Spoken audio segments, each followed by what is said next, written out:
Mesdames, Messieurs, bonsoir et merci de suivre ce journal sur LCA, la chaîne au cœur de l'Afrique. Veuillez nous excuser pour ce léger retard. Au sommet de l'actualité, l'affaire Norbert Zongo connaît un nouveau rebondissement. Le décret d'extradition de François Compaoré, principal accusé dans cette affaire, a finalement été signé par le Premier ministre français Édouard Philippe. Nous y reviendrons au cours de ce journal. Et puis en Côte d'Ivoire, le président Alassane Ouattara renonce à sa candidature pour un troisième mandat. Il l'a fait savoir cet après-midi lors de son discours à la nation.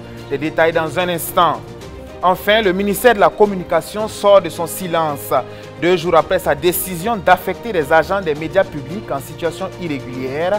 Le département de la Communication donne sa part de vérité sur la crise qui secoue son institution. On en sait plus dans un instant.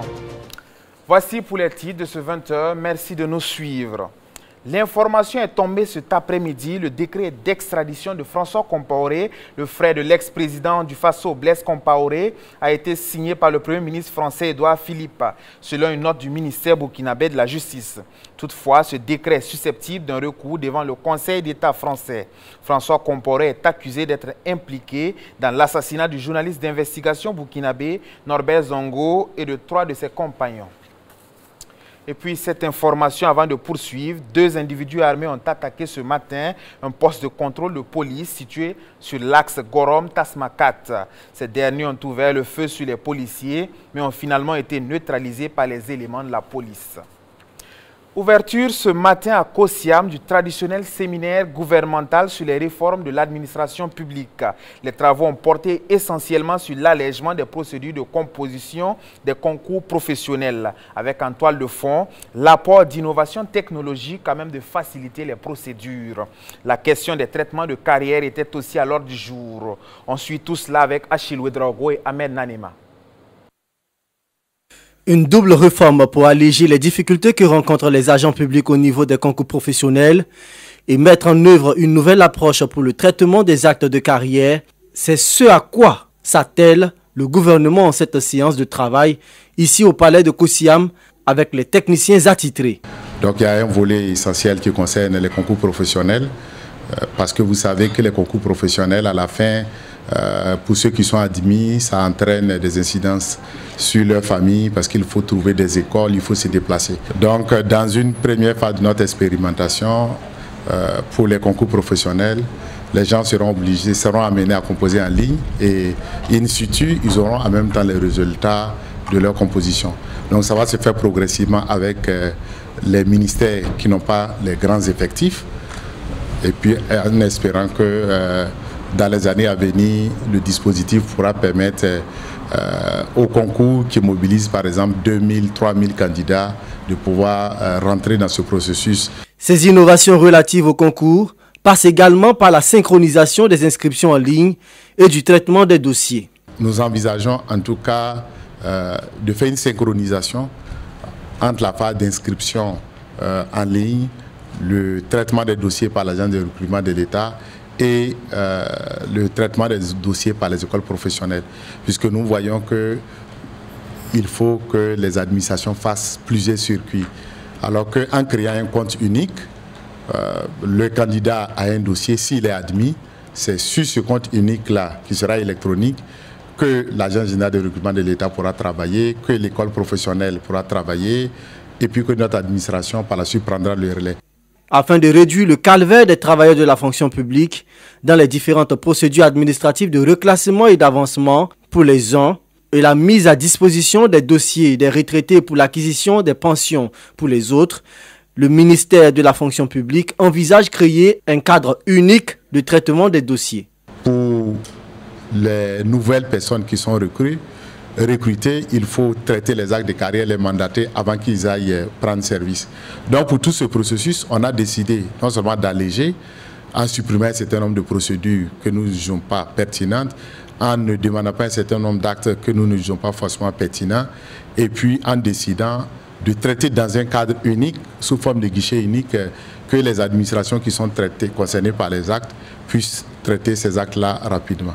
Depuis 2018, le ministère de la fonction publique est dans une dynamique de réforme des concours. Pour le ministre de la fonction publique, tout est mis en œuvre pour que dès l'autorisation formelle du gouvernement, les réformes soient appliquées aux prochains concours professionnels ainsi qu'au traitement des actes de carrière.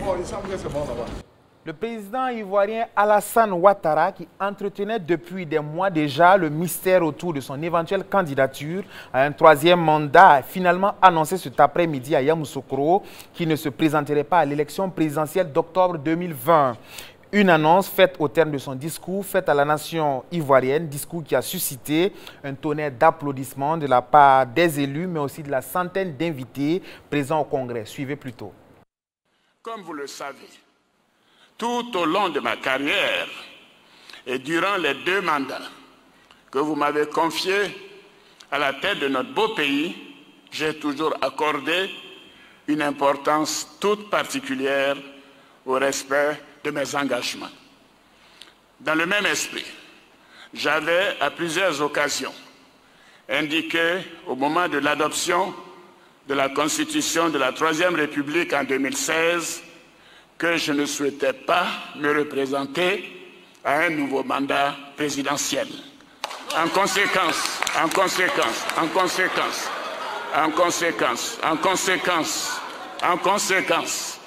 je voudrais vous annoncer solennellement que j'ai décidé de ne pas être candidat à l'élection présidentielle.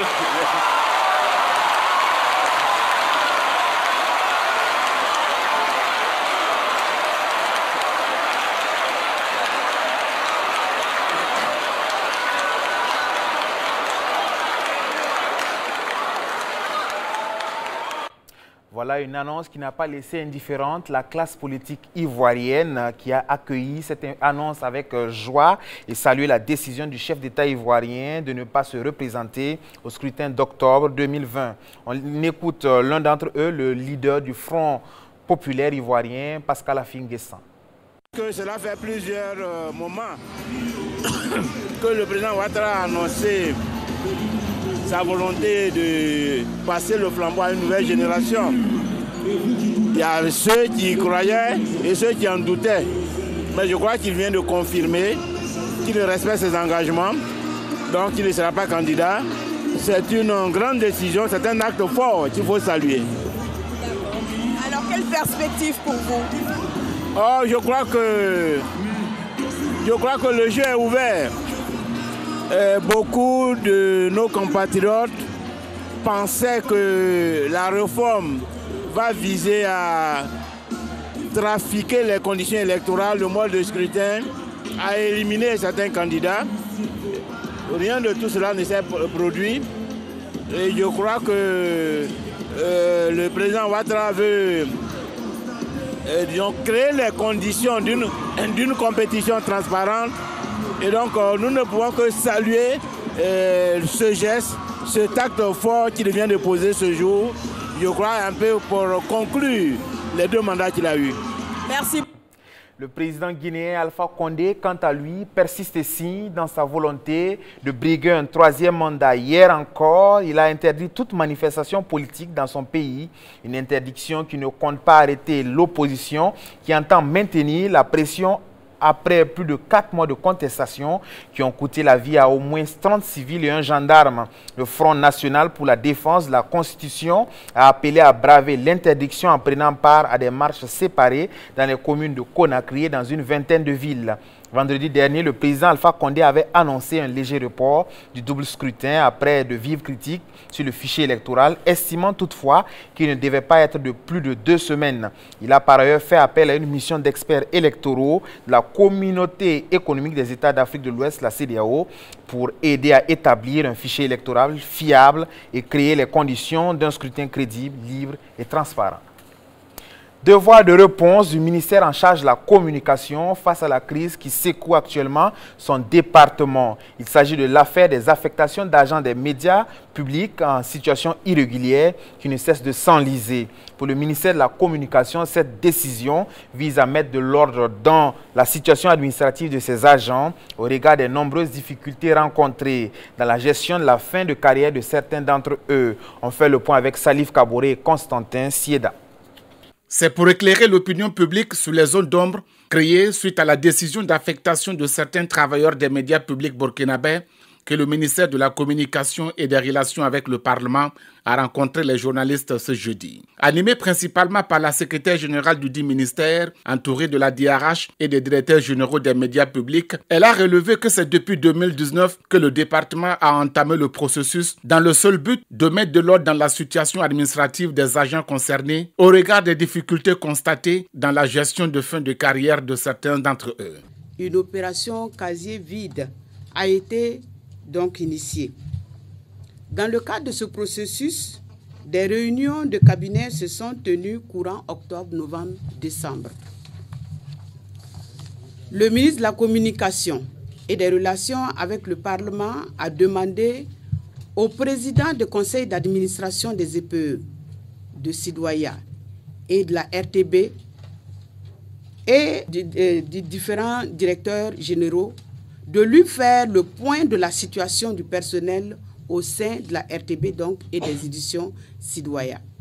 Les deux EPE ont répondu respectivement le 10 janvier 2020 pour les éditions Sidoaya et le 30 janvier 2020 pour la radiodiffusion-télévision de Burkina Faso RTB. Pour la RTB, la situation du personnel indiquait, entre autres, qu'un total de 568 fonctionnaires y exerçaient avec une situation administrative qui se présente comme suit. 277 agents en détachement, 291 agents en situation administrative irrégulière, cette irrégularité reposant sur le fait que les agents sont à la RTB sans acte de détachement. Il est également à noter que parmi les 277 agents en détachement, 37 agents ont vu leur arrêté de détachement échu. En ce qui concerne les éditions Sidoaya, 123 agents sont des fonctionnaires dont les situations administratives se présentent comme suit. 17 agents dont le détachement a expiré, 79 agents ayant un détachement en cours et 28 agents travaillant sans acte de détachement. Il apparaît de ces états des ressources humaines, des EPE, de la communication, 3 situations irrégulières. La première est celle des agents affectés dans les EPE sans acte de détachement. La seconde est celle d'agents dont le détachement a échu et pour lesquels un acte n'a été ni pris ni renouvelé. Quant aux irrégularités soulevées et qui frappent les concernés, la secrétaire générale du ministère de la Communication et des Relations avec le Parlement s'appuie sur les dispositions légales en vigueur. L'article 128 de la loi 0421-2015 CNT du 24 novembre 2015 portant statut général de la fonction publique d'État dispose que le détachement ne peut excéder 5 ans. Toutefois, il est renouvelable, mais pas de manière tacite. L'article 02 de l'arrêté de détachement oblige l'agent à manifester son intention de renouveler son détachement par une demande adressée au premier responsable de l'organisme de tutelle. En conséquence, l'agent dont le détachement a expiré retourne à son ministère d'origine. Autrement, il est en situation irrégulière et l'administration peut le redéployer dans les autres structures du ministère. La troisième situation est que certains de ces agents, bien qu'exerçant dans les EPE, continuent d'être payés par la solde centrale, toute chose qui est contraire à l'esprit et à la lettre de l'article 132 de la loi 081-2015 CNT du 24 novembre 2015 portant statut général de la fonction publique. Article 132 qui prescrit qu'un fonctionnaire détaché soit rémunéré par la structure d'accueil. Toutefois, les responsables du département en charge de la communication se disent disposés à dialoguer avec le SYNATIC, le syndicat national des travailleurs de l'information et de la communication, afin d'apaiser le climat dans le secteur des médias publics burkinabés. L'ex-secrétaire général de l'ONU, Javier Pérez de Cuéllar, n'est plus. Le diplomate péruvien a tiré sa révérence ce matin même à l'âge de 100 ans. Né à Lima en 1920, Javier Pérez de Cuellar a été le 5e secrétaire général des Nations Unies entre 1982 et 1991. Au Pérou, il a été simultanément président du Conseil des ministres et ministre des Affaires étrangères pendant le gouvernement de transition de Valentin Paniagua. Candidat à la présidentielle de 1995, il avait été battu par Alberto Fujimori. La dépouille de l'ancien diplomate onusien recevra les honneurs ce vendredi même au siège du ministère péruvien des Affaires étrangères avant d'être inhumé au cimetière Presbítero Maestro de Lima. Allons à présent à la découverte des Logbe. Il s'agit des masques atypiques, aussi appelés masques de nuit, qui ont pour apanage de divertir le public. Ils étaient présents hier sur la place du Festima de Dédougou pour offrir spectacle et bonne humeur aux nombreux festivaliers présents pour l'occasion. On suit cela avec Gilles Dasda et Bachirou Sawadogo. De l'obscurité surgissent des êtres particuliers.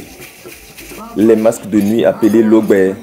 Les masques blancs, leur couleur éclatante est censée chasser les ténèbres et ainsi apporter bonheur et gaieté.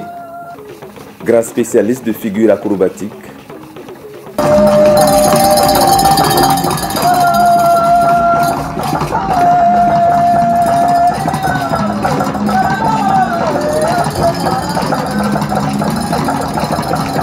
les Logbe masques de divertissement n'apparaissent jamais en présence du soleil. Ce sont par essence des êtres capricieux. Férus de câlins, ils adorent se frotter aux spectateurs.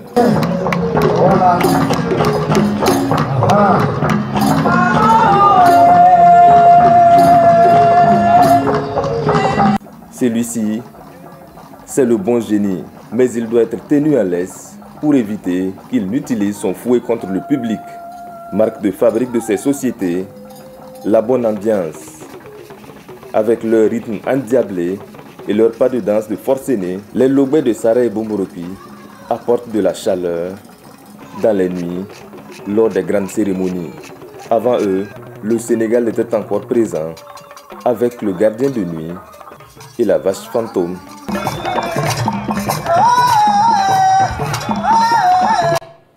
À 7 mois des élections à la présidence de la Fédération burkinabé de football, l'actuel président du conseil d'administration de Majestic Sporting Club et promoteur du centre de formation de football AFP affiche déjà ses ambitions.